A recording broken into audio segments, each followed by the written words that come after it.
Salve, salve rapaziada, sejam todos muito bem-vindos ao canal Stake Cheia para mais um conteúdo. Eu sou o Lucas Tadioto e hoje vou trazer para vocês as minhas análises para os jogos dessa quarta-feira, dia 1º de outubro, onde a gente tem aí a continuação da segunda rodada da UEFA Champions League, né, a fase de liga dessa competição no seu novo formato, e também temos aí a 26ª rodada do Campeonato Brasileiro iniciando nessa quarta-feira. Então temos jogos aí desde da 1h45 da tarde até as 21h30 da noite, né? Então vamos falar aí sobre todos os jogos que a gente vai ter, os jogos mais importantes, né, que a gente vai ter nessa tarde e noite de quarta-feira, beleza? Antes de falar dos jogos, eu queria convidar você que não é inscrito aqui no canal, que por favor me dê essa moral, se inscreva aqui no canal, faça parte desse canal que está crescendo dia após dia aí, com novos inscritos, né, nova audiência, e a sua colaboração é muito importante para que a gente continue crescendo. Então,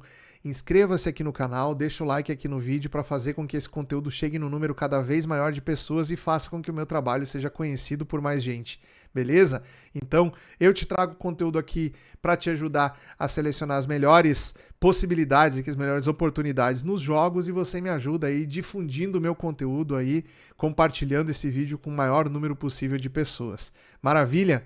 Bom, vamos falar dos jogos aqui então, começando às 13h45, onde temos dois jogos nesse mesmo horário aqui pela Champions League. O primeiro deles é Karabag do Azerbaijão contra o Copenhague da Dinamarca.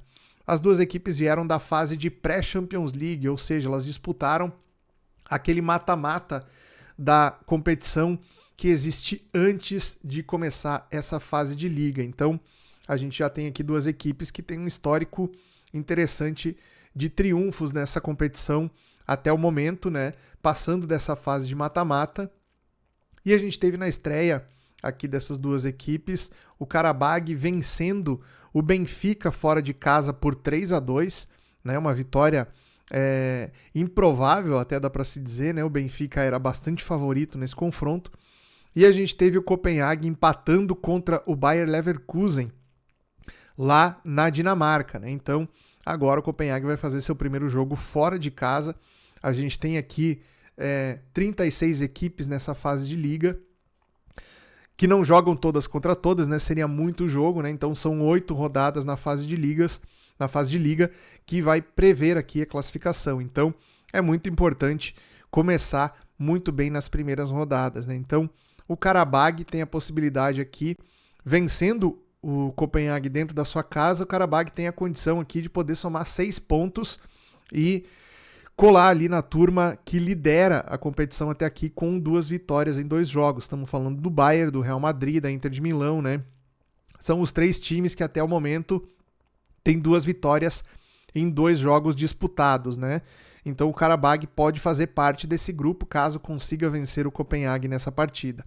Falando um pouco da tática dessas duas equipes, a gente tem do lado do time dinamarquês uma estrutura num 4-4-2 que a gente conhece muito bem, 2 linhas de 4 aqui, né? Um time que tem um estilo de jogo muito comum até no futebol europeu, que é utilizando os jogadores de lado de campo para participar da construção ofensiva, né? Então é um time que ataca muito pelo lado, é um time que tem boa posse de bola, tenta quase sempre propor jogo, né, contra os seus adversários, e vai enfrentar a equipe do Karabag, que é uma equipe que tem por característica um jogo mais vertical, né, um jogo focado nas situações mais reativas, né? Então, portanto, não é um time que marca sob pressão a saída de bola do time adversário. Isso aqui já caracteriza bastante o estilo de jogo das duas equipes, e a gente tem o mercado precificando esses estilos táticos aqui também, né? Colocando o Karabag a 2,70 e o Copenhague a 2,55, tá? Eu gosto bastante aqui de um jogo over, tá? Se a gente pegar os 2 jogos de estreia dessas duas equipes, o Karabag fez um jogo de 5 gols contra o Benfica e o Copenhague fez um jogo de 4 gols contra o Bayer Leverkusen. Então a gente tem aqui duas equipes com bastante propensão ao mercado de gols, tá? A linha do over 2,5 tá pagando 1,85, então por aqui vai a minha primeira opção de mercado, que é explorar o over goals aqui nesse jogo entre Karabag e Copenhague, beleza? Bom, voltando aqui, a gente tem nesse mesmo horário Union Saint-Gilloise e o Newcastle, né? Union Saint-Gilloise da Bélgica vai enfrentar a equipe do Newcastle aqui. Newcastle levemente favorito a 2,07 e o Union a 3,55. Né? A gente tem aqui a equipe do Newcastle que vem fazendo uma Premier League razoável. Não dá para dizer que o time está vivendo um momento excelente, né? Tem como produzir mais, na minha visão, essa equipe do Newcastle aqui ainda não encaixou nessa temporada como a gente viu na temporada anterior, né? Então, o Newcastle, que depois que foi comprado pelo Sheik da Arábia Saudita, né, pelo fundo de investimentos da Arábia Saudita, na verdade, passou para um outro patamar, né, dentro do futebol europeu e deve figurar ano após ano aí nas competições europeias, sobretudo na Champions League, né? Como a gente já viu aí outras equipes que tiveram um investimento muito pesado, como é o caso do Chelsea, depois do Manchester City, né? Times da Inglaterra que tiveram essa projeção aí. O time do Newcastle pode seguir aí o mesmo caminho desses outros clubes, né? No retrospecto recente aqui a gente tem o Saint-Gilloise venceu o seu primeiro jogo por 3-1 contra o PSV, né, fora de casa. Isso aqui também é um resultado interessante, né? Ganhar lá na Holanda é sempre complicado. Se envolveu também num jogo over aqui de 4 gols. E a gente teve aqui o Newcastle, que na primeira partida sofreu uma derrota de 2-1 para o Barcelona. Ou seja, perder para a equipe do Barcelona, que é um dos favoritos, inclusive, a passar com uma das melhores qualificações aí nessa fase de liga da Champions League, não é nenhum demérito. Até o Newcastle nessa partida fez um jogo interessante, tentou jogar de igual para igual aqui contra a equipe do Barcelona e foi um placar dentro do aceitável, dá para se dizer, do que o mercado, da expectativa que havia no mercado na estreia do Newcastle. No entanto, agora, com a derrota na estreia, esse segundo jogo para o Newcastle é fundamental que o time consiga pelo menos pontuar nessa partida aqui. Então a gente tem uma necessidade de vitória muito grande aqui da equipe visitante, tá? Então isso se comprova também nos preços, né? Colocando aqui o Newcastle com um certo favoritismo. A minha sugestão para esse jogo aqui é um lay ao time da casa. Obviamente com muito cuidado, porque o estilo de jogo do time do Saint-Gilloise é um estilo de jogo bastante agressivo. A gente vai ver aí o time que pega na bola e em poucos passes já chega numa situação de conclusão de gol. Então, para a gente conseguir fazer esse lay à equipe belga, a gente precisa necessariamente do time do Newcastle tendo uma postura defensiva praticamente impecável, né? Para não deixar que o time da casa consiga construir essas chances de gols aí, a gente consiga ter uma certa tranquilidade, né? Uma certa segurança para poder atuar nesse lay à equipe da casa. Então precisamos desse cenário do Newcastle sendo muito sólido defensivamente para a gente conseguir trabalhar esse mercado aqui, que é o meu mercado preferencial nesse jogo, ok? Seguindo em frente, a gente vai para os jogos das 16 horas. Temos aqui 1, 2, 3, 4, 5, 6, 7 jogos no horário das 16. Começando aqui com Mônaco e Manchester City. Esse jogo aqui, o Manchester City a 1,50 fora de casa e o Mônaco a 6,30. Não acho que as odds estão desajustadas. A gente dificilmente vai encontrar no pré-live de uma Champions League, mesmo nesse formato aqui, que é um formato relativamente novo, né? O segundo ano onde a gente está tendo essa fase de liga da Champions aqui. Então, mesmo tendo esse formato, sendo um formato relativamente recente, a gente já tem preços extremamente ajustados pelas casas de apostas para trabalhar essa primeira fase de liga aqui da competição, tá? O que a gente pode esperar nesse confronto aqui? Basicamente, o estilo de jogo que o Manchester City sempre tenta impor, mesmo quando joga fora de casa, né? Muita posse de bola, toques curtos, aproximação, a característica básica do jogo posicional, que é tentar ocupar com o maior número de jogadores possíveis as zonas mais importantes do campo, né? Então, basicamente, esse time do Manchester City que não vem ainda rendendo tudo aquilo que poderia. E se a gente pegar aqui, vamos até pegar rapidamente aqui o histórico recente do Manchester City na Premier League para a gente dar uma olhada. O time está na 7ª colocação, nas últimas 5 partidas venceu 2, empatou 1 e perdeu 2. Né? Então o Manchester City ainda não está conseguindo jogar aquele futebol de alto nível, de nível excelente, na verdade, assim que o time já conseguiu em outras temporadas, né? Algumas modificações em relação aos jogadores titulares da equipe fazem com que o Guardiola tenha que variar eventualmente a questão do sistema tático, o sistema que o Manchester City vem usando já nos últimos já alguns jogos, né? Na Premier League a gente tem visto isso, é um 4-1-4-1, é um sistema que ele alternava quando tinha outros jogadores aqui disponíveis, né? Quando tinha, por exemplo, o Grealish, quando tinha o Gundogan, quando tinha o De Bruyne, né? Ele fazia um sistema aqui de um 4-2-3-1, às vezes variava o seu esquema tático aqui, e o esquema que ele vem utilizando atualmente é 4-1-4-1, um sistema aqui que vai privilegiar bastante o Haaland como referência lá no ataque. Então esse jogador ele deve ser bastante abastecido pelos jogadores das pontas aqui, tanto o Savinho quanto o Foden se somam aqui ao Haaland no setor ofensivo, muito mais para tentar fazer a bola chegar mais limpa para ele, né, para que ele consiga finalizar contra o gol adversário.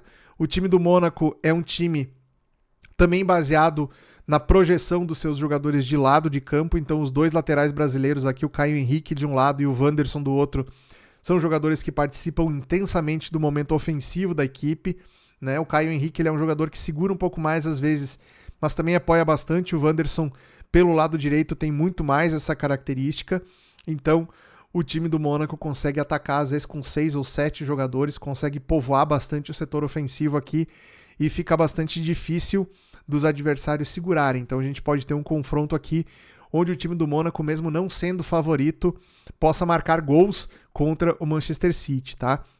Então, obviamente, um back ao favorito aqui ao Manchester City pode ser um mercado interessante, mas a gente precisa naturalmente que o Manchester City tenha esse volume no início do jogo aqui que confirme esse favoritismo, né? Mas outro mercado que eu gosto bastante também é o mercado de ambas marcam, e a gente vai ver essa odd corrigindo para cima aqui ao longo da primeira etapa, caso a gente não tenha nenhum gol ali até os 15, 20 minutos, essa odd aqui ela vai lá para perto de 2 e fica num patamar bem interessante para a gente tentar buscar um ambas marcam aqui, levando em consideração isso que eu falei da agressividade, da vocação ofensiva do time do Mônaco, ok? Seguindo para Arsenal e Olympiacos, aqui a gente tem o time do Arsenal a 1,20 dentro de casa, o Olympiacos a 17,50. Olhando aqui o histórico dessas duas equipes, o Arsenal venceu o Atlético de Bilbao na estreia por 2-0 e o Olympiacos empatou na sua estreia com o Pafos do Chipre por 0-0, tá? Então a gente tem aqui duas equipes que enfrentaram adversários de níveis diferentes, né? O Atlético de Bilbao é um time que, principalmente jogando dentro da sua casa, que foi o cenário onde o Arsenal conseguiu vencer o jogo, é um adversário mais difícil, né? Apesar de ter desfalques na rodada anterior importantes, a equipe do Atlético de Bilbao continua sendo uma equipe muito forte jogando dentro da sua casa. O Arsenal não tomou conhecimento, foi soberano dentro do jogo, teve um volume muito maior do que o adversário na situação. Já o time do Olympiacos passou bastante trabalho, poderia inclusive até ter perdido o jogo. O time do Pafos, na ocasião, teve chances de gols importantes, onde poderia ter vencido a partida, inclusive, embora o time do Olympiacos tenha tido mais posse de bola. É uma equipe que precisa ser mais efetiva, o time grego não consegue converter tanto assim as suas chances de gols, e isso passa também por uma dificuldade que o time pode apresentar justamente ao enfrentar uma equipe como o Arsenal, que é um time que não deixa o adversário criar tantas situações de gols assim, né? Então, esse tipo de situação faz com que a gente acredite que essa odd de super favorito para o Arsenal possa fazer sentido dentro desse contexto. Eu não gosto de trabalhar odds com esse preço, tá? Então, mesmo que o Arsenal consiga exercer um jogo de pleno favoritismo contra a equipe do Olympiacos, eu não vejo possibilidade, mesmo no live, de trabalhar uma odd nesse patamar, tá? Então, para mim, a odd do Arsenal ela passaria a ser interessante se a gente conseguisse pegar um back ao Arsenal ali entre 1,30 e 1,40, seria um patamar interessante para a gente poder trabalhar a favor dessa equipe, tá? Com odd de 1,20, 1,25, eu não recomendo essa abordagem, justamente pelo fato de que é um time que às vezes se expõe de maneira desnecessária a contra-ataques em velocidade dos adversários, né? Joga com a defesa posicionada numa linha quase no meio do campo quando tem esse volume para propor o jogo, né? Então a gente viu aí confrontos do Arsenal na própria Premier League, onde acabou tomando gols nesse tipo de situação. Então não é interessante você ficar exposto em back a uma equipe que pode apresentar esse tipo de situação defensiva ao longo da partida enquanto você estiver dentro do mercado, tá? Aqui o que eu imagino que a gente pode pegar então, se não um back ao Arsenal, tá? Mercado de overgoals está bastante amassado. Geralmente quando a gente tem a odd do favorito abaixo de 1,30, a gente não vai ter a odd do over 2,5, por exemplo, acima de 1,60, né? Então, uma vai acompanhar a outra. Essa é a tendência da expectativa do mercado, acreditar que o Arsenal, por ser tão favorito, vence por uma margem alta de gols, né? Então a gente tem que levar em conta isso aqui na hora de fazer o trading também, tá? É mais difícil a gente ver um cenário de ambas marcam aqui, levando em consideração que o Olympiacos pode jogar muito mais fechado, muito mais priorizando não tomar gol do que tentar sair para marcar gol fora de casa, tá? Então, esse contexto aqui pode fazer com que a gente tenha um jogo onde só uma equipe queira jogar, o que não é bom para o ambas marcam e também não é muito bom para o over goals, tá? Então, é um jogo pro ao vivo. Se daqui a pouco a gente vê um cenário onde, sei lá, o Arsenal toma um gol no começo do jogo, ou essa odd do Arsenal corrige bastante e o time começa a jogar depois que tomou uma correção, a gente pode eventualmente buscar aí algo a favor do favorito com um preço um pouco melhor no ao vivo, perfeito? Bom, voltando aqui, a gente tem então também às 16 horas Barcelona e PSG, um jogo aqui que tem bastante história, né? A gente está falando de uma partida aqui que já ganha um caráter de rivalidade no contexto do futebol europeu. São duas grandes equipes que vivem momentos muito interessantes. O Barcelona lidera o campeonato espanhol, né? Lidera a La Liga depois da derrota na última rodada que o Real Madrid sofreu para o Atlético de Madrid. Então o Barcelona venceu o seu jogo e conseguiu assumir a liderança da competição. O PSG, se não me engano, também lidera na França. Vamos dar uma olhada aqui na tabela da Ligue 1. O PSG está com 15 pontos, empatado em pontuação com o Lyon. Os dois têm 6 jogos aqui na tabela. Então, temos os dois times aqui vivendo momentos parecidos, né, nas suas ligas nacionais, tendo aí uma supremacia frente à grande maioria dos adversários. E a gente tem um confronto aqui de dois grandes treinadores, né? De um lado a gente tem o Hans Flick e do outro a gente tem o Luis Henrique, que já treinou o Barcelona, inclusive. Então a gente tem treinadores que conhecem muito bem os seus adversários e vão tentar alguma coisa diferente do que a gente tem visto dessas equipes se comportando dentro de campo para tentar surpreender o seu adversário, né? Isso aqui faz com que a gente coloque esse jogo talvez como o principal jogo para a gente trabalhar na Champions League nessa tarde de quarta-feira. Os dois times venceram na estreia. O PSG venceu por 4-0 a Atalanta na estreia e o Barcelona venceu por 2-1 o Newcastle. Então a gente tem aqui um confronto de duas equipes que já conseguiram pontuar, já conseguiram vencer nas suas estreias, o que deixa esse jogo aqui sem tanta obrigação dos dois times aqui de vencerem, mas é obviamente o Barcelona, por jogar dentro da sua casa, né, por ter um mando de campo aqui nessa condição, é favorito para o jogo. 1,85 a odd do Barcelona, 3,85 a odd do PSG. Naturalmente, os adversários que o Barcelona enfrenta na Espanha são mais qualificados que os adversários que o PSG enfrenta na França, né? Isso pode sim dar uma diferença aí na questão de ritmo de jogo, mas a gente sabe que o PSG é um time que bota o pé no acelerador quando o assunto é Champions League, é o atual campeão da competição, isso também pesa bastante, né? Tá defendendo o título aqui, então a gente tem um jogo que, na minha visão, pode ser bastante interessante para correção de preço, tá? Trabalharmos uma situação aqui de domínio de alguma das equipes, eu imagino que o Barcelona tenha condição de exercer esse domínio, talvez não numa janela de tempo muito extensa, né? Mas a gente pode buscar eventualmente uma correção de odd aqui do lado do PSG, trabalhando em lei a equipe visitante. O mercado de gols também pode ser uma opção, mas tanto o mercado de over 2,5 aqui quanto o mercado de ambas marcas estão com preços muito amassados, então eu não trabalharia a princípio esses mercados devido às odds que não tem tanto valor aqui na minha visão, né? Talvez no live, se a gente tiver alguma coisa muito diferente acontecendo, pode ser que esses mercados me chamem a atenção, mas a princípio, correção de preço em lei ao PSG é o primeiro cenário que eu vou ficar atento para esse jogo aqui. Depois a gente tem aqui Leverkusen e PSV da Holanda. O Leverkusen perdeu na estreia o Leverkusen empatou na estreia, vamos ver aqui.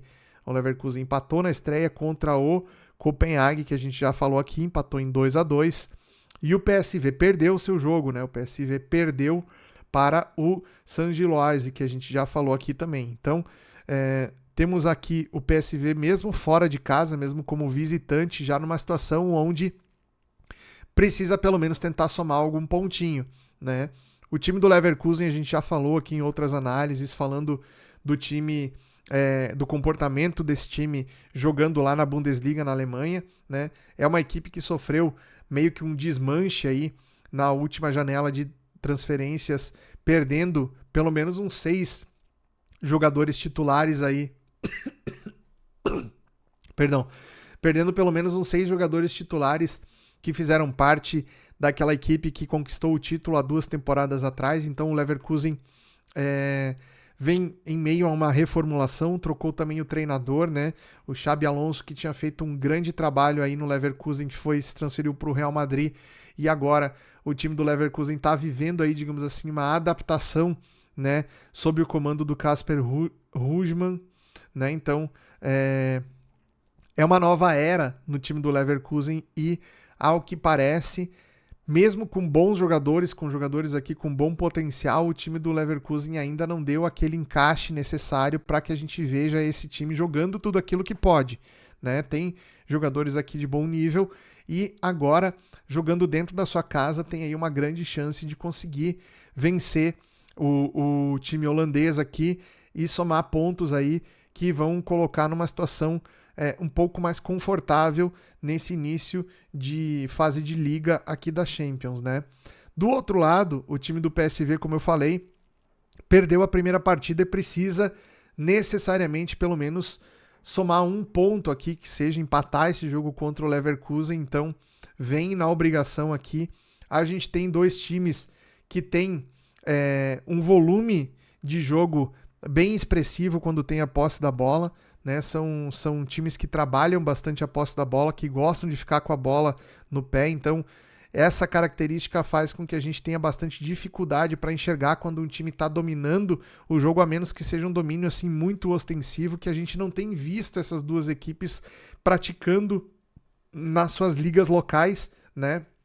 Então dificilmente a gente vai ver um deles dominando amplamente o jogo aqui nesse confronto de Champions League. Então, portanto, para mim, odd de 1,93 aqui para o Leverkusen, 3,80 para o PSV. Podemos ter uma correção de odd no visitante aqui, mas para mim o mercado de over é o principal mercado para a gente ficar de olho aqui, tá? 1,62, over 2,5, poderia estar mais alto, obviamente, mas eu gosto bastante desse mercado aqui, deixo como segunda opção a correção de preço em lei ao PSV, certo? Seguindo em frente aqui, temos Borussia Dortmund contra o Atlético de Bilbao. Esse jogo aqui também é um jogo bem interessante. O Borussia Dortmund empatou na estreia e o Atlético de Bilbao, como a gente já falou aqui, perdeu para o Arsenal, né? Então a gente vai ver aqui o Dortmund empatou contra a Juventus em 4-4. Esse jogo aqui foi um excelente jogo, inclusive, né? Naturalmente, um jogo que tem 8 gols, né? Existem muitos erros defensivos. Isso aqui ficou claro nesse confronto entre Dortmund e Juventus. Mas ele foi um jogo que as duas equipes fizeram 4 gols, justamente porque elas não deixaram em momento nenhum a sua vocação ofensiva de lado. Então foram duas equipes que jogaram um jogo extremamente ofensivo, extremamente agressivo quando tinham a posse da bola, de maneira diferente, né? Mas priorizando sempre chegar em situação de conclusão a gol. E além dos 4 gols feitos de cada lado, também teve muitas chances de gols criadas. Aí poderia ter sido um placar ainda mais elástico, esse de Dortmund e Juventus, né? E o que a gente trouxe desse jogo? A gente trouxe uma análise de um time do Dortmund que é bastante destemido, é uma equipe que não se importa em apresentar espaços na sua defesa, né? Deixar aí pouca compactação daqui a pouco naquele espaço entre o zagueiro e o lateral, né? A gente vê aqui a montagem desse time do Dortmund aqui é um 3-4-3. Às vezes o trio de defensores aqui fica bem espaçado entre eles, né? Um dos defensores sai um pouco mais, o lateral não recompõe, ou quando recompõe fica muito distante do zagueiro central aqui. Então nessas lacunas de espaço aqui, o Dortmund quase sempre toma infiltração dos seus adversários aqui, e isso faz com que a equipe também ceda muitas oportunidades de gols para os adversários que enfrenta, né?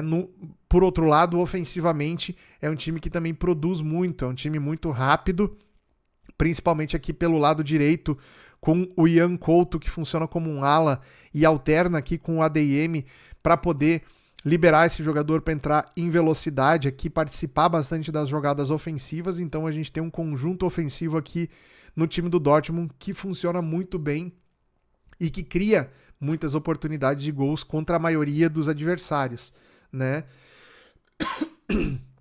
Do lado do Atlético de Bilbao, a gente ainda não tem aqui o Nico Williams em condição, né? Ele que foi um dos grandes jogadores aqui na última temporada. Se ele tiver condição de jogar pelo menos alguns minutos aqui, vai ser um acréscimo importante nessa equipe do Bilbao, né? O time do Bilbao a gente tem visto fazer boas apresentações no Campeonato Espanhol, mas também ainda um pouco distante do que a gente viu o time apresentando nas temporadas anteriores, tá? Pode ser um grande jogo aqui também. Aqui nesse jogo eu acredito que a gente pode explorar bastante o preço do visitante aqui para correção de odd, tá? Então o lei ao Bilbao é a minha primeira estratégia para esse jogo, levando em consideração que o time espanhol, quando joga fora de casa, não tem a mesma postura que joga como mandante, tá? Quando joga de visitante, o time do Bilbao, ele é um pouco mais retraído, ele dá um pouco mais a bola pro adversário, se preocupa muito mais em se defender com bastante qualidade e com volume de jogadores, tá? Então, é um time que joga mais na base do contra-ataque quando joga fora de casa. Essa característica pode ser interessante contra o Dortmund, mas pode demorar para a gente ver o Atlético de Bilbao levando perigo contra a defesa do Dortmund, tá? Então, aqui a gente pode ter um ponto de correção contra a equipe espanhola nesse jogo. Depois a gente tem Napoli e Sporting. Jogo que eu gosto muito aqui também, do estilo das duas equipes, né? Tenho acompanhado o Napoli na Itália, tenho acompanhado o Sporting em Portugal. Apesar das saídas de jogadores importantes do lado do Sporting, sobretudo o Vitor Gyökeres, que foi para o Arsenal, né? Um centroavante que fazia mais da metade dos gols da equipe do Sporting eram desse jogador, né? Então saiu aí o principal jogador terminal dessa equipe. Isso fez muita diferença, vem fazendo bastante diferença nos resultados que a equipe do Sporting vem conseguindo obter, né? Ficou mais difícil do time conseguir transformar em gols as chances criadas, né? Então com esse jogador aí, o time do Sporting era mais letal nesse sentido, então o time perdeu bastante do seu poder de fogo com a saída desse jogador, né? Embora ainda tenha a nível de conjunto, a nível coletivo, ainda tem uma boa equipe, né? Ainda é um time muito sólido defensivamente, um time que passa confiança. Quando encaixa aquela leitura de superioridade, fica muito nítido dentro do jogo quando o time consegue se impor contra o adversário, né? E do outro lado a gente tem a equipe do Napoli. O Napoli ainda sem o Lukaku, que também a gente estava falando do Gyökeres, que era um jogador importante no contexto ofensivo da equipe do Sporting. O Lukaku também é um jogador extremamente fundamental no estilo de jogo do Napoli, que priorizava, né, esse jogador referência lá na frente, né? O Højlund aqui, acho que ele é dinamarquês ou norueguês, vamos ver aqui, ele é dinamarquês, exatamente. É um jogador que tem esse potencial também, é um jogador que tem bom porte físico, é um jogador que tem bastante qualidade na conclusão, mas o time do Napoli, ele tem uma dinâmica diferente do que a gente viu o Napoli em temporadas anteriores, né? Com a chegada do De Bruyne, é um meio-campo muito mais técnico, então um jogador que, além de ser o centro criativo do time, ele participa também do jogo ofensivo do time do Napoli. O Politano, pelo lado, o McTominay do outro, também são jogadores que participam muito do momento ofensivo da equipe e que fazem com que essa bola chegue o mais redonda possível para o finalizador conseguir colocar para dentro. Então o esquema de jogo da equipe do Napoli, ele é um esquema até de certa forma previsível, mas nem por isso é fácil de ser marcado, né? Justamente pela criatividade que o time consegue impor no seu meio-campo, principalmente pelos pés do De Bruyne, tá? Então aqui a gente tem 1,98 para o Napoli, 4,10 para o Sporting. Acredito que a gente pode ter sim um lei ao Sporting nesse jogo, levando em consideração que o Napoli, quando joga na Champions League dentro da sua casa, também tem um apoio muito forte da sua torcida, tem uma motivação diferente e gosta de partir para cima nos primeiros minutos do jogo. Então é um jogo onde, para a gente ficar posicionado em lei ao Sport, a gente tem que ter muito cuidado com os contra-ataques da equipe portuguesa, que tem essa qualidade aí, né? Então, mesmo perdendo o seu principal finalizador, como eu falei, é uma equipe que continua muito forte nos contra-ataques. Então, lei ao Sporting significa ficar de olho num Napoli que consiga neutralizar os contra-ataques da equipe portuguesa. Beleza? Acho que pode ser um jogo interessante de over também, tá? A linha do over 2,5 tá pagando 1,90. Muito provavelmente a gente vai ter volume de chances de gols aqui interessantes para buscarmos um over gols aqui nessa partida, ok? Bom, fechamos então de Champions League. Aliás, tem mais um jogo, Vila Real e Juventus, não podemos esquecer, um jogo bem interessante também. O time espanhol aqui vive um bom momento no campeonato espanhol. Vamos pegar aqui a classificação na La Liga. O Vila Real é o terceiro colocado, com 16 pontos, atrás apenas de Real Madrid e Barcelona. Time que vem fazendo uma campanha muito boa, venceu nas últimas 3 partidas aqui, ó. Venceu o Atlético de Bilbao na última.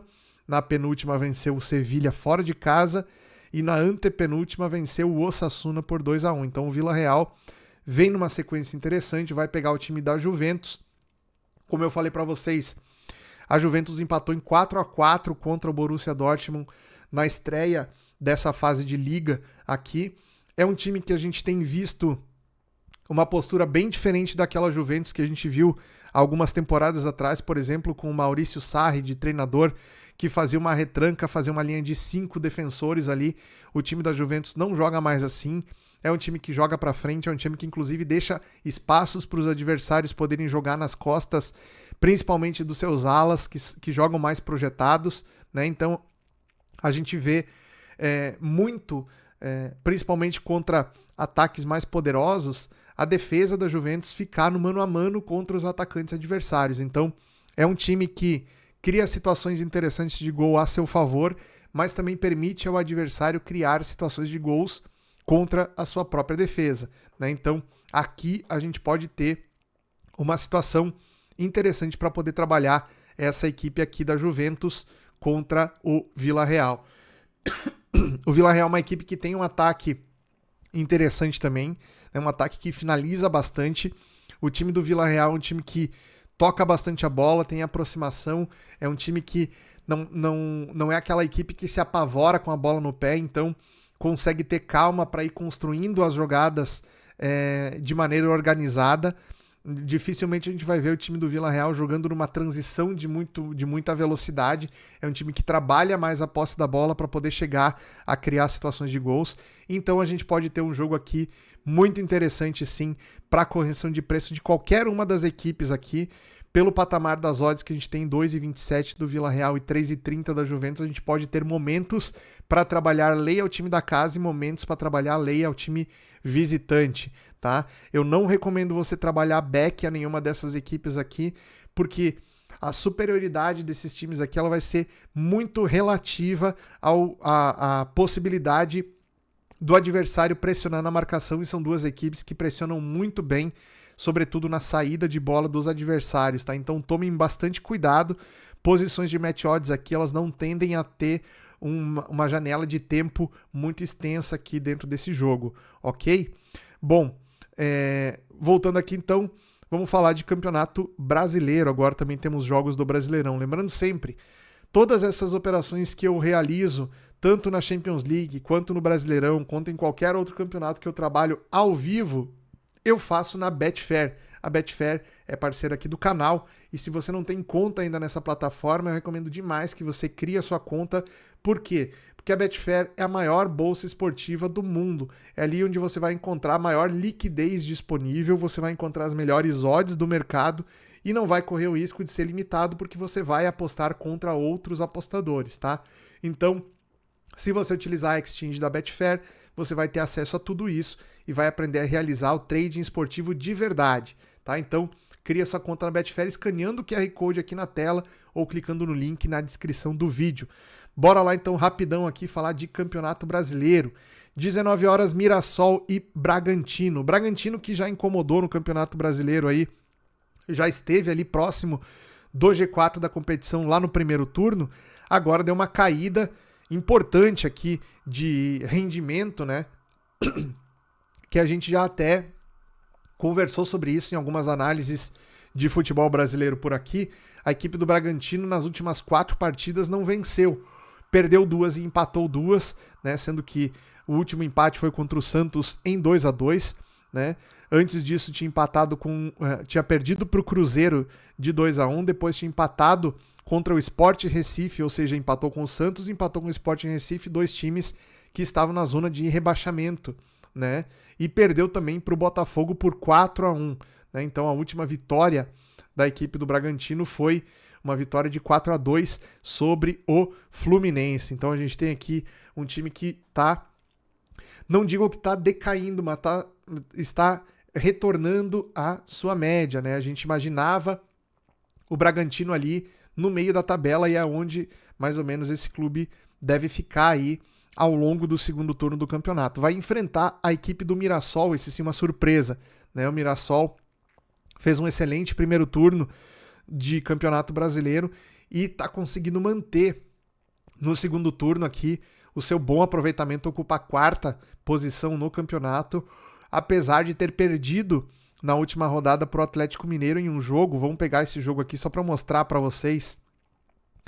Olha aqui o que foi o gráfico do Mirassol nesse segundo tempo contra o Atlético Mineiro, tá? O Galo teve um jogador expulso aqui no finalzinho do primeiro tempo. O segundo tempo só deu Mirassol, e aqui a gente teve uma janela que qualquer trader que trabalha match odds aqui esteve posicionado, que fez esse jogo aqui, esteve posicionado em lei ao Atlético Mineiro aqui e pegou esse volume gigantesco aqui de pressão do Mirassol, que acabou não conseguindo empatar o jogo. Então teve a sua primeira derrota aí em várias rodadas, né? A equipe do Mirassol, que já não perdia há bastante tempo, né? Acabou perdendo então para o Atlético Mineiro na última rodada, mas ainda está ali no G4 do Campeonato Brasileiro. Se conseguir vencer esse jogo dentro de casa, a equipe do Mirassol vai a 45 pontos, né? Não consegue ultrapassar o Palmeiras, mas se distancia cada vez mais da equipe do Botafogo, que tem um jogo a mais. Aqui o Mirassol tem 2 jogos a menos. Aliás, o Mirassol tem um jogo a menos do que o Cruzeiro, que está na vice-liderança do campeonato, que o Botafogo, que está na 5ª colocação logo atrás, né? Então, se o Mirassol vencer esse jogo aqui, consegue se manter no G4 do Brasileirão, o que nesse momento garante provisoriamente uma vaga direta para a fase de grupos da próxima Libertadores aí para a equipe do Mirassol, né? Um feito inédito para essa equipe do interior de São Paulo aí. Então, o que a gente pode esperar desse jogo? A gente pode esperar uma possibilidade aqui de lei a equipe do Bragantino, tá? 1,93 para o Mirassol, 4,25 para o Bragantino. Para mim, a fase das equipes aqui diz muito para a gente buscar um cenário desse mercado aqui, explorando a correção de preço contra o time visitante, tá? Levando em consideração que o Mirassol deve manter essa boa fase ainda por algum tempo, né? O time vem num embalo muito interessante e o Bragantino está oscilando. Então, leia o Bragantino, minha sugestão para essa partida. Depois, no mesmo horário, temos Palmeiras e Vasco. Palmeiras que tropeçou contra o Bahia na última rodada, né? Vamos ver aqui. Palmeiras perdeu lá na Fonte Nova por 1-0 para o time do Bahia. Perdão. Esse jogo aqui contra o Bahia, se o Palmeiras tivesse vencido, ele assumiria a vice-liderança do campeonato. Na verdade, ele se manteria na vice-liderança, né? O Cruzeiro também perdeu, isso faz com que o Palmeiras não tenha se distanciado tanto aqui dos dois primeiros times ali, mas o Flamengo, que jogou contra o Corinthians, conseguiu vencer de virada, foi a 54, então a gente já tem aqui 5 pontos de diferença pro Palmeiras. Então esse foi o impacto da derrota do Palmeiras na última partida, né? Não foi tão sério porque Cruzeiro, Mirassol, que estava logo atrás, e o Botafogo também, que estava lá na 5ª colocação, também perderam seus jogos, então a condição do Palmeiras ela ficou ainda ok ali na tabela, mas o que importa pro Palmeiras, acredito ainda, obviamente, a briga pelo título do campeonato. Então, teoricamente, não deveria deixar o Flamengo escapar tanto na pontuação assim. Então, é fundamental que o Palmeiras consiga vencer dentro da sua casa o Vasco da Gama nesse confronto aqui. O Vasco, por sua vez, vem numa evolução nítida. Nas últimas 5 rodadas aqui, o Vasco não perdeu nenhum jogo, né? Venceu o Sport Recife por 3-2 fora de casa. Empatou em 2-2 com o Ceará, empatou em 1-1 contra o Flamengo, um jogo onde o Vasco poderia inclusive ter ganho esse jogo aqui, jogou para isso, tá? Perdeu chances claras de gols aqui. Venceu o Bahia por 3-1, Bahia que bateu o Palmeiras, e venceu o Cruzeiro por 2-0, ou seja, pegou times aqui da parte de cima da tabela, Flamengo, Cruzeiro e Bahia, e teve bons resultados, né? Então agora vai pegar o Palmeiras, que também é desse pelotão de cima aí, e o Vasco vai tentar fazer mais uma façanha, que é vencer um time do G4 do campeonato para conseguir melhorar ainda mais a sua condição na tabela. Se vai conseguir, é uma missão bem difícil. A gente vai pegar aqui as escalações das equipes, a gente vai ver que o Palmeiras vai com força máxima, né? Com o Felipe Anderson, com o Flaco Lopes, com o Vitor Roque, com o Andreas Pereira, né? Vai aí com o que tem basicamente de melhor no time. A gente tem o Piquerez, que é dúvida, talvez não comece entre os titulares. O Evangelista, que vinha sendo titular, também está machucado. Mas os outros jogadores aqui, o Figueiredo, o Paulinho e o Kelvin, eram reservas, né? São, teoricamente, jogadores reservas na equipe do Abel Ferreira. Do lado do Vasco tem algumas ausências importantes. O Cauã está suspenso por cartão, esse era titular com certeza. O Lucas Piton também titular, tá fora. O Jair, que vinha entrando muito bem, lesionou, né? E o Thiago Mendes aqui também é dúvida. Os outros jogadores aqui são reservas nessa equipe, mas tem desfalques importantes também a equipe do Vasco para esse jogo, tá? Back ao Palmeiras pode ser interessante. Eu não gosto de trabalhar numa odd assim de 1,40 para o time da casa, levando em consideração esse contexto aqui do bom momento que vive o time do Vasco e do tropeço na última rodada da equipe do Palmeiras, mas eu acredito que o Palmeiras não vai ter 2 tropeços seguidos no campeonato, tá? Para mim, essa oscilação que o time teve contra o Bahia, ela será, provavelmente pode ser recuperada agora contra o Vasco. Então a gente está posicionado a favor do Palmeiras aqui é a entrada talvez mais lógica, considerando aqui a diferença técnica das duas equipes, embora o Vasco, como eu falei, venha numa evolução interessante. Talvez o Vasco marque gols contra o Palmeiras aqui, mas não necessariamente consiga vencer o jogo. Acho que o Palmeiras tem mais condição de vencer, então back ao Palmeiras seria a minha sugestão nesse confronto, certo? Depois vamos para Sport e Fluminense. O Sport está lá na lanterna do campeonato, né? A gente não pode, por mais que o Sport tenha tentado dar uma respirada aí nas últimas partidas aqui, embora tenha perdido novamente para o Fortaleza agora na última rodada, mas anteriormente havia vencido o Corinthians por 1-0, um jogo bem valente aqui do Sport contra o Corinthians, e empatou contra o Bragantino, então somou aqui nas últimas 3 rodadas, conseguiu somar aqui 4 pontos, né? Coisa que é difícil para um time que vive o momento que o Sport vive lá na zona de rebaixamento, né? E a gente tem o Fluminense, que trocou de treinador recentemente. O Renato Gaúcho pediu demissão e o Zubeldia assumiu o cargo.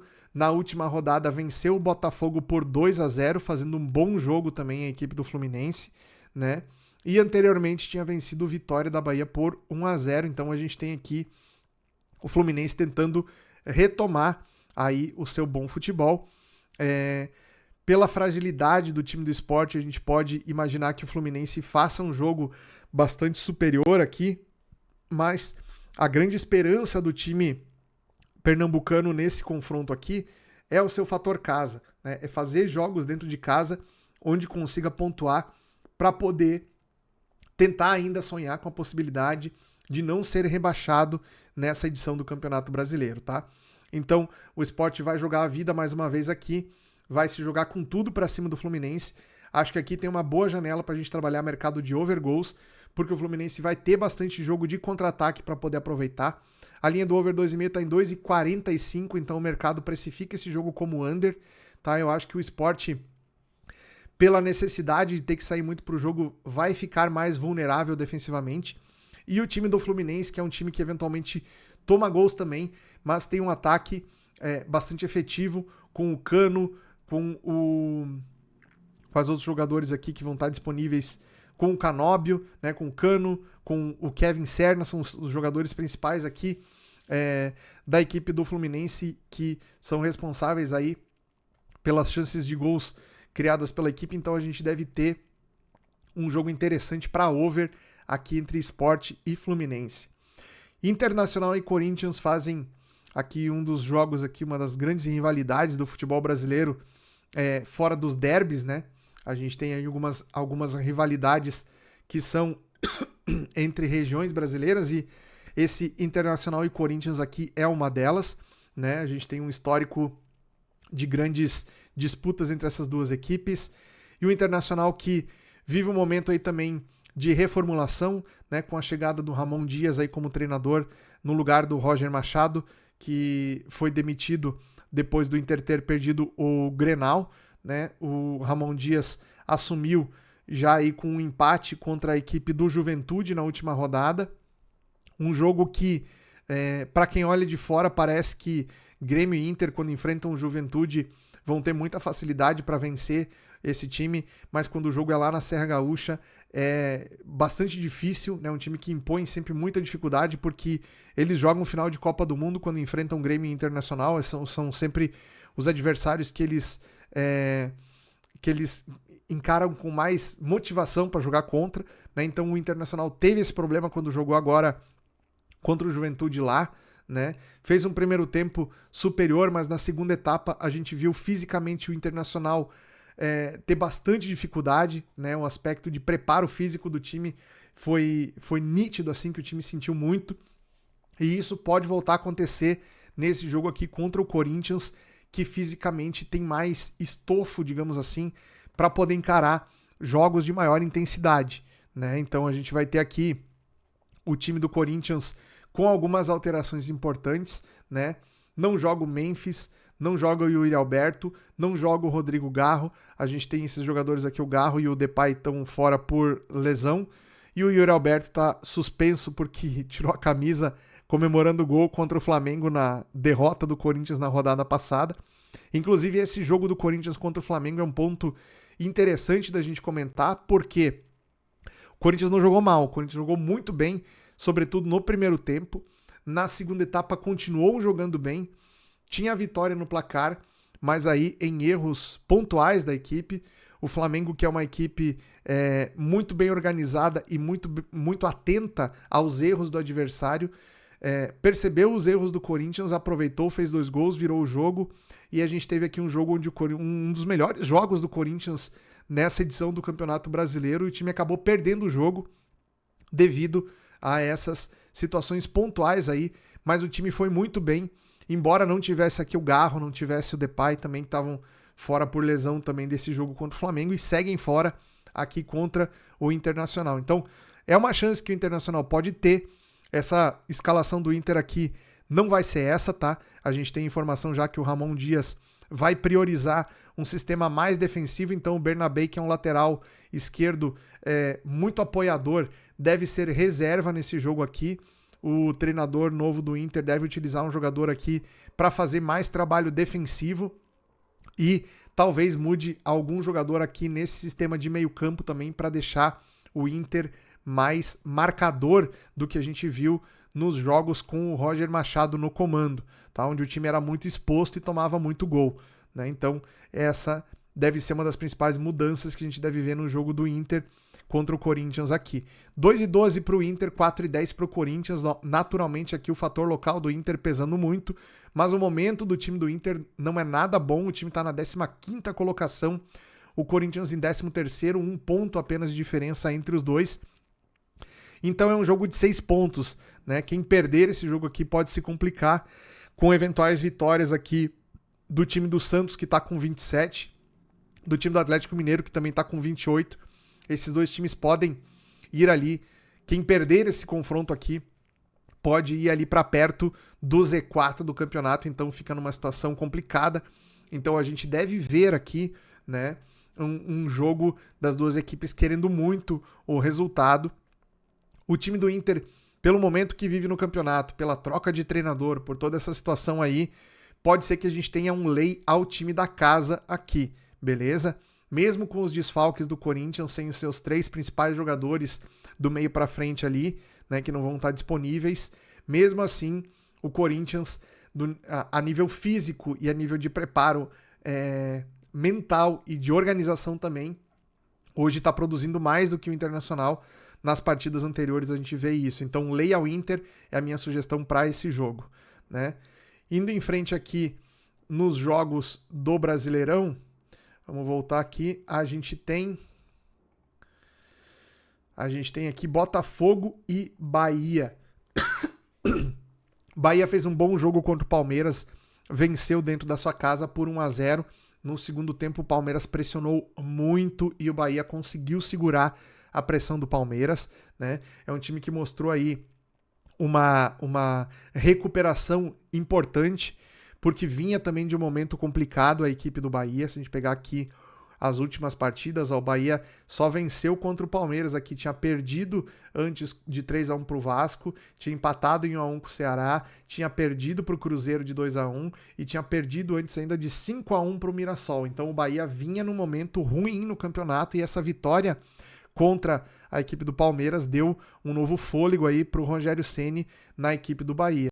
Já o Botafogo perdeu na última rodada 2-0 para o Fluminense, o clássico carioca que a gente já comentou aqui, e tinha empatado em 1-1 com o Grêmio antes, né? A última vitória do Botafogo foi 1-0 contra o Atlético Mineiro. Antes disso, um empate contra o Mirassol em 3-3, estava ganhando o jogo de 3-0 e cedeu o empate em 3-3, e antes disso perdeu para o São Paulo por 1-0, né?